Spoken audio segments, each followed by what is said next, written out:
সাময়িক সমস্যা, বাড়ি ভাড়া করেছি, সামনের সপ্তাহে নিয়ে যাব। কোথায় বাড়ি ভাড়া করেছো? সোহানবাগ, ফ্ল্যাট বাড়ি, 2 রুম 2 বাথরুম। ভাড়া কত? ভাড়া এখনো সেটেল হয়নি, 2000 চাচ্ছে, মনে হয় কিছু কমবে। ফার্নিচার এখনো কেনাই হয়নি, এসব কেনাকাটা করছি। কি আছে? গুলশান মার্কেট থেকে কিছু ফার্নিচার কিনবো, ভাবছি ওকে সঙ্গে নিয়ে কিনি। ও যেতে পারবে না, জ্বর নাকি? গোসল করে সারা রাত ঠান্ডা বাতাসে বসে বুকে ঠান্ডা লাগিয়েছে, কারো কথাই তো শোনে না। কেয়ার অনেক জ্বর, তবুও সে বলল সে যাবে। কেয়ার বড় বোন বললেন, তুই কি আরো অসুখ বাড়াতে চাস? ডাক্তার বলে গেল নিউমোনিয়ার লক্ষণ। কেয়া বলল, ঘরে বসে আমার দম বন্ধ হয়ে আসছে, একটু ঘুরে আসি। তুই ইচ্ছে করে অসুখ বাড়াচ্ছিস। আমি চলে আসবো আপা। কেয়া বলল, হুট ফেলে দাও। জাবেদ বলল, এই অবস্থায় হুট ফেলে দেব কি? তোমার কি সিরিয়াস ঠান্ডা লাগবে না? লাগুক, তুমি আমার হাত ধরে বসো, আজ অনেকক্ষণ ঘুরবো। তুমি ভালো আছো তো? আছি। নীল শার্টটা কিনেছো? না, এখনো কিনিনি। এখনো কেন কেননি? কবে কিনবে? খুব শিগগির কিনবো। দুলাভাই যে 2 রুমের ফ্ল্যাটের কথা বলছিল, বানিয়ে বলছিলে, তাই না? আমি বুঝতে পেরে মনে মনে হাসছিলাম। বানিয়েছো যখন বলেছো 2 রুমের ফ্ল্যাট, বললে না কেন 4 রুমের দক্ষিণ দুয়ারি ফ্ল্যাট, একটা সার্ভেন্টস রুম রয়েছে।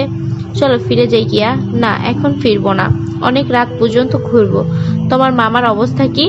অবস্থা ভালো না হলে বলার দরকার নেই, খারাপ তো কোনো কিছু শুনতে ইচ্ছে করছে না। তুমি কি রাতে খেয়েছো? না। তাহলে চলো তো কোনো একটা ভালো রেস্টুরেন্টে চলো। তুমি খাবে, আমিও খাবো। তুমি খাবে, আমি দেখবো, আমার সঙ্গে টাকা আছে। তুমি সুস্থ হয়ে নাও, এরপর একসঙ্গে 2 জন খাবো। না, আজই তুমি খাবে। আমি দেখবো। তোমাকে দেখে মনে হচ্ছে অনেকদিন তুমি আরাম করে কিছু খাও না। তোমার স্বাস্থ্য যে কি খারাপ হয়েছে তা কি তুমি জানো? আচ্ছা, এক কাজ করো, হুড তুলে দাও। আমার খুব ঠান্ডা লাগছে, জ্বর বেড়েছে বোধহয়। দেখো তো। আচ্ছা, এত সংকোচ করে গায়ে হাত দিচ্ছ কেন? আমি তোমার স্ত্রী। ইয়াজউদ্দিন সাহেবের শরীর খারাপ লাগছে। সন্ধ্যাবেলা ডাক্তার এসে দেখে গেছেন, বলছেন প্রেশার হাই, সেনসিটিভ খেতে দিয়েছেন, সিভেটি খেতে দিয়েছেন, অন্ধকার ঘরে শুয়ে থাকতে বলছেন। তিনি ঘর অন্ধকার করেই শুয়ে আছেন। রেহানা তেঁতুলের শরবত নিয়ে এসেছেন, তিনি বাধ্য শিশুর মতো শরবত খেলেন। গ্লাস নামিয়ে বললেন, শুভ্র কি ঘরে আছে? হ্যাঁ আছে। কি করছে? জানি না তো, দেখে আসবো। দেখে আসতে হবে না, তুমি রিয়াকে টেলিফোনে আসতে বলবে, খুব জরুরি। কি হয়েছে? কিছু হয়নি। ভালো কথা। শুভ্র কি আজ দিনে কোথাও বের হয়েছিল? না। তুমি শুভ্রকে আমার কাছে পাঠিয়ে দাও। আর শোনো, আমি যতক্ষণ কথা বলবো তুমি ঘরে ঢুকবে না। কি ব্যাপার? কোনো ব্যাপার না, ডাক্তার তোমাকে চুপচাপ শুয়ে থাকতে বলেছে। আমি চুপচাপ শুয়েই আছি। রেহানা চিন্তিত মুখে ঘর থেকে বের হলেন। শুভ্র তার প্রায় সঙ্গে সঙ্গেই ঘরে ঢুকলো। ইয়াজউদ্দিন সাহেব বললেন, আমার পায়ের কাছে চেয়ারটায় বসো শুভ্র, আমি তোমার সঙ্গে কিছু কথা বলবো। পায়ের কাছে বসলে আমি তোমার মুখ দেখতে পাবো। শুভ্র বললেন, অন্ধকারে মুখ দেখবে কি করে? টেবিল ল্যাম্পটা জ্বালিয়ে দাও। শুভ্র বাতি জ্বালালো। ইয়াজউদ্দিন খাটে আধশোয়া হয়ে বসে আছেন। তার খালি গা, তার সারা গায়ে বিন্দু বিন্দু ঘাম। খাটের মাথায় রাখা তোয়ালে দিয়ে তিনি শরীরের ঘাম মুছলেন। শুভ্র। জি বাবা। আমি তোমাকে কি পরিমাণ ভালোবাসি তা কি তুমি জানো? জানি।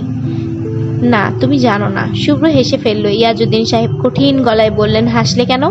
তোমার ছেলে মানুষটিতে হাসছি বাবা। ছেলেকে ভালোবাসায় তুমি আলাদা কিছু না, অন্য সব বাবাদের মতোই। পৃথিবীর সব বাবাই তাদের ছেলে মেয়েদেরকে প্রচন্ড ভালোবাসে। তুমি এমন কোনো বাবার কথা বলতে পারবে না যে তার ছেলেকে ভালোবাসে না। শুভ্র, তুমি কি আমার সঙ্গে তর্ক করতে চাচ্ছ? তর্ক করতে চাচ্ছি না, তোমার লজিকের ভুল ধরিয়ে দিচ্ছ। হ্যাঁ, ভুল ধরিয়ে দিচ্ছি। তুমি সারা জীবন মনে করে এসেছো তোমার লজিক অভ্রান্ত। তুমি যা ভাবছো তাই সত্যি, এরকম মনে করার যথেষ্ট কারণ আছে। তোমার মতো ভালো লজিক দিতে আমি এ পর্যন্ত শুধু একজনকেই দেখেছি। কে? তোমার নিতু আপা। হ্যাঁ। তুমি কি তাকে বলেছো যে তাকে তুমি বিয়ে করতে চাও? বলেছি। সে কি বলেছে? আগামীকাল আমাকে দেখা করতে বলেছেন। তুমি তাহলে আগামীকাল তার সঙ্গে দেখা করতে যাচ্ছ? হ্যাঁ, যাচ্ছি। আমি যদি বলি যেও না, তারপরেও যাবে? হ্যাঁ, যাব। তুমি কি আমাকে যেতে নিষেধ করছো? না, নিষেধ করছি না, তুমি অবশ্যই যাবে। ইয়াজউদ্দিন সাহেব দম নেবার জন্য থামলেন। তোয়ালে দিয়ে আবার গায়ের ঘাম মুছলেন। তার পিপাসা পাচ্ছে। হাতের কাছে রাখা পানির গ্লাসটাও শূন্য। শুভ্র বলল, পানি এনে দিব বাবা? দাও। শুভ্র পানি এনে দিল। তিনি এক নিঃশ্বাসে সবটুকু পানি খেয়ে নিলেন। শুভ্রর দিকে তাকিয়ে হাসলেন। শুভ্রও হাসলো। ইয়াজউদ্দিন সাহেব বললেন, আমরা এমন ভাবে কথা বলছি যেন দুজন দুজনের প্রতিপক্ষ। তা কিন্তু না শুভ্র, আমরা আলোচনা করতে বসেছি। গল্প করতে করতে হাসি মুখে আলোচনা করা যায়। আমি তোমাকে কখনোই প্রতিপক্ষ ভাবি না বাবা, কখনোই না। না ভাবাই ভালো। তুমি খুব শক্ত প্রতিদ্বন্দ্বী। তুমি যুদ্ধে আমার সঙ্গে পারবে তো? তুমি যুদ্ধে আমার সঙ্গে পারবে না, হেরে যাবে। না বাবা, তা হবে না, আমি হারবো না। তুমিও আমাকে হারাতে পারবে না। তুমি ভুলে যাচ্ছ আমি তোমারই ছেলে। তোমার যেমন হেরের অভ্যাস নেই, আমারও নেই। ইয়াজউদ্দিন সাহেব বালিশের নিচ থেকে সিগারেটের প্যাকেট বের করলেন। সিগারেট তার জন্য পুরোপুরি নিষিদ্ধ, কিন্তু এখন তার সিগারেটের প্রবল তৃষ্ণা বোধ করছেন। শুভ্র, আমি যে অসুস্থ তুমি কি তা জানো? জানি বাবা, পুরোপুরি বোধহয় জানো না। আমি গুরুতর অসুস্থ, কাউকে তা বুঝতেই দিই না। নিজের সমস্যা আমি নিজের মধ্যেই রাখতে ভালোবাসি। আমিও তাই করি। আমিও নিজের কষ্ট নিজের ভেতরেই রাখার চেষ্টা করি। মা যখন আমাকে জাহেদের বিয়েতে যেতে দিল না, আমার খুব কষ্ট হচ্ছিল। আমি মাকে কিছুই বলিনি। আমি আমার দরিদ্র বন্ধুকে সামান্য একটা উপহার দিতে চেয়েছিলাম, তুমি তাও দিতে দাওনি। আমি তো কোনো অভিযোগ করিনি। এখন করছো? হ্যাঁ, এখন করছি। তুমিও করছো বাবা। কাজেই সমান সমান। হ্যাঁ, সমান সমান। বাবা, তুমি কি লক্ষ্য করেছো আমি লজিকে তোমাকে হারিয়ে দিচ্ছি? হ্যাঁ, লক্ষ্য করছি। তুমি কি রেগে যাচ্ছ? না, রেগে যাচ্ছি না। ইয়াজউদ্দিন সাহেব প্যাকেট থেকে সিগারেট বের করতে করতে বললেন, টি ব্রেক নিলে কেমন হয় শুভ্র? শুভ্র বলল, ভালোই হয়। আমার চায়ের তৃষ্ণা হচ্ছে।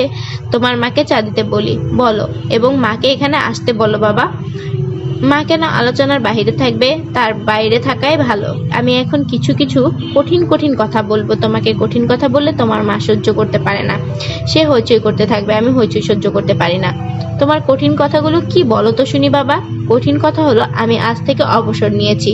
সমস্ত কর্মকাণ্ড থেকে নিজেকে সরিয়ে নিয়েছি। আমার যা আছে সবকিছু দেখার এবং সবকিছু চালিয়ে নেবার দায়িত্ব এখন তোমার। তবে ভয় পাবার কিছু নেই। একদল দক্ষ সেনাপতি তৈরি করা আছে, তারা তোমাকে চালিয়ে নিয়ে যাবে। তুমি ভুল করবে, ভুল করতে করতে শিখবে। তুমি কি করবে? আপাতত চিকিৎসার জন্য বাইরে যাব, তোমার মাকেও নিয়ে যাব। কিছুদিন ঘুরবো বাইরে বাইরে, কতদিন তা জানি না। রেহানা চা নিয়ে ঢুকলেন। ভীত গলায় বললেন, রিয়াকে টেলিফোনে পাওয়া যায়নি। ইয়াজউদ্দিন সাহেব বলল, ওকে লাগবে না। রেহানা, আজ যে একটা বিশেষ দিন, তুমি কি জানো? রেহানা চুপ করে রইলেন। ইয়াজউদ্দিন সাহেব ক্লান্ত গলায় বললেন, তুমি জানো না? আমিও তাই ভাবছিলাম। আজ আমার জন্মদিন। শুভ্র বলল, শুভ জন্মদিন বাবা। ইয়াজউদ্দিন সাহেব বললেন, thank you Shubhro, thank you. তিনি রেহানার দিকে তাকিয়ে বললেন, একজন ডাক্তারকে খবর দাও, আমার শরীর খুব খারাপ লাগছে। শুভ্র, জি। বাতি নিভিয়ে চলে যাও। ভালো কথা। তোমার বন্ধু ও বন্ধুপত্নীকে তুমি তোমার জয়দেবপুরের বাড়িতে কিছুদিন রাখতে চেয়েছিলে, ওদের নিয়ে যাও। এ ব্যাপারে আমি আগে যা বলেছিলাম তা ঠিক বলিনি, আমি ভুল করেছি। থ্যাংক ইউ বাবা। তুমি এখন এদের সাহায্য করতে পারো। তোমার একটি টেলিফোন, তোমার বন্ধুর খুব ভালো চাকরি হবার কথা। দু একটা জায়গায় টেলিফোন করে দেখতেও পারো। ইয়াজউদ্দিন সাহেব চোখ বন্ধ করলেন। তার খুব খারাপ লাগছে। নিতুদের বাসার সামনে শুভ্র অনেকক্ষণ দাঁড়িয়ে আছে। কলিং বেলে হাত দেবার সাহস পাচ্ছে না। কলিং বেলটাও ভালো না, হাত দিলেই শক লাগে। শুভ্র বেলে হাত রাখলো। আশ্চর্য, আজ শক করলো না। দরজা খুলে দিল নিতু। সহজ গলায় বলল, এসো শুভ্র, তোমার জন্যই অপেক্ষা করছি। অফিসে যাইনি, বেছে বেছে তোমার জন্য এই লাল শাড়িটাই পরলাম। যদিও লাল রং আমার পছন্দ নেই, দেখো তো ভালো লাগছে কিনা। নিতু অদ্ভুত ভঙ্গিতে হাসলো। শুভ্র বলল, চাচা কোথায়? বাবা নেই। নেই বলায় মনে করো না তিনি মারা গেছেন, তিনি ভালোই আছেন। তাকে আজ ভোরে হাসপাতালে ভর্তি করিয়ে দিয়ে এসেছি। ডাক্তাররা এখন তাকে নল দিয়ে খাওয়াচ্ছেন। দাঁড়িয়ে আছো কেন শুভ্র, বসো। শুভ্র বসলো। নিতু বলল, চা খাবে? চা দেবো?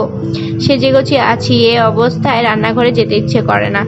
তবু তুমি চাইলে যেতে হবে, বলা তো যায় না। যদি সত্যি সত্যি তুমি আমাকে বিয়ে করো, তাহলে তোমার কথা তো শুনতেই হবে। বয়সে ছোট হলেও তুমি তখন আমার স্বামী, তাই না?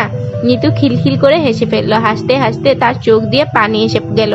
সে শাড়ির আঁচলে চোখ মুছল। শুভ্র বলল, আপনি আমার সঙ্গে এভাবে কথা বলছেন কেন? আমি আমার মনের ইচ্ছাটা আপনাকে বলেছি, আপনাকে অপমান করবার জন্য তো বলিনি। আপা, আপনি বসুন, আপনি ছটফট করছেন। নিতু বসলো, শুভ্রর সামনেই বসলো। নিতু আজ সত্যি সত্যি সেজেছে। তার গায়ে লাল সিল্কের শাড়ি, ঠোঁটে কড়া করে লাল লিপস্টিক দেওয়া। শুভ্র কখনো নিতুর ঠোঁটে লিপস্টিক দেখেনি। শুভ্র, জি। তোমার প্রস্তাব শোনার পর আমার কি অবস্থা হলো তোমাকে আগে বলি।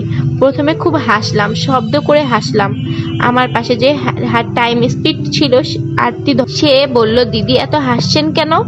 আমি তাকে বললাম, দারুণ একটা কাণ্ড হয়েছে, আমি একটা বিয়ের প্রস্তাব পেয়েছি। শুভ্র, তুমি কি মন দিয়ে আমার কথা শুনছো? শুনছি।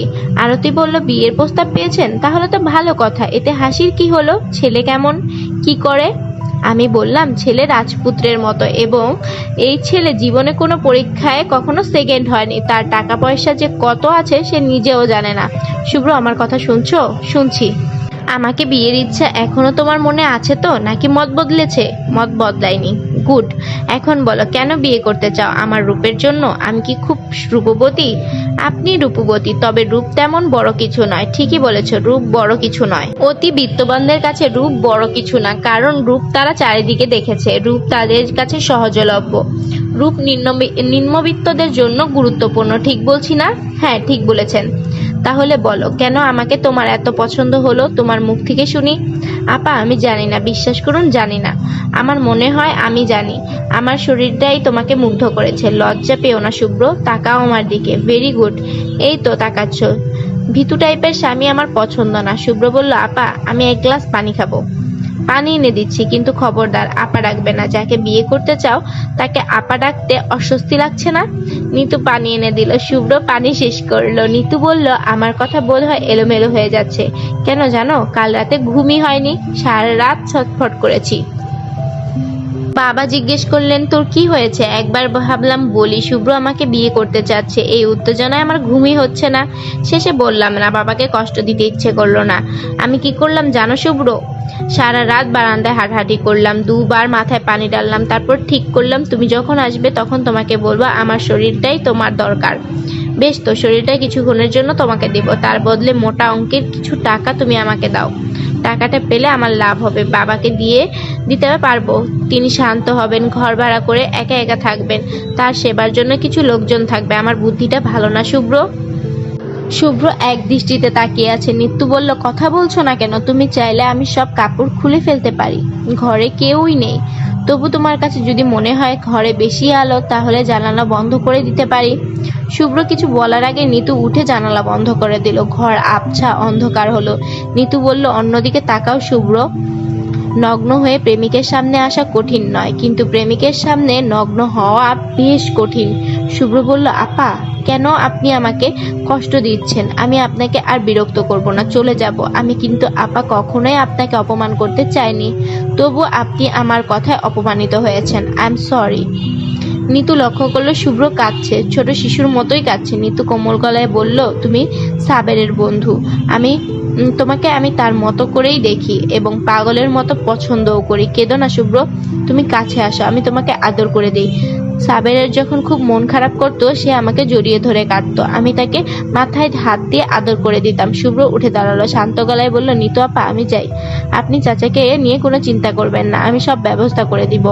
আমার এখন অনেক ক্ষমতা নিতু আপা, আমি এখন অনেক কিছু করতে পারি। নিতু কোমল গলায় বলল, আমি জানি তোমার বাবা আমার কাছে এসেছিলেন, সব দায়িত্ব তোমার কাছে দিয়ে তিনি বিশ্রাম নিতে চাচ্ছেন, সেই কথা আমাকে বলেছেন। আর কি বলেছেন?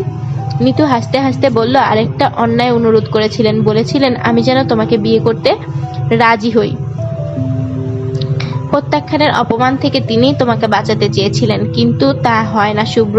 তুমি কি বুঝতে পারছো যে তা হয় না?